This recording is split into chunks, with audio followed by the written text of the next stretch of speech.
ہر انسان اپنی جگہ پر اللہ کا خلیفہ ہے، اور جب تک کہ وہ اپنی ذات پر اللہ کی خلافت کا نظام قائم نہیں کرتا، وہ زمین میں، ملک میں، دنیا میں خلافت کا نظام قائم کرنے کی جد و جہد کرنے کا بھی اہل نہیں۔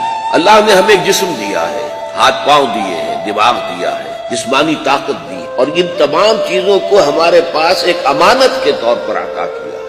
یہ امانت چند روزہ نزد ماس، در حقیقت مالک ہر شے خداست، اور اس پر ہماری خودی اس کو حاکم قرار دیا۔ اسے آپ سیلف کہیں، خودی کہیں، یا قرآن کی اصطلاح میں روح کہیں۔ وہ روح ہے در حقیقت جو خلیفہ ہے اللہ کی اس جسم پر، کہ وہ اللہ کے احکام کو نافذ اپنے وجود پر، اپنے احساسات پر، اپنی خواہشات پر، اپنی امنگوں پر، اپنی امیدوں پر۔ یہ ہے اصل پہلا تقاضا خلافت کا، کہ جو ہم میں سے ہر شخص کو اپنی انفرادی زندگی میں ادا کرنا۔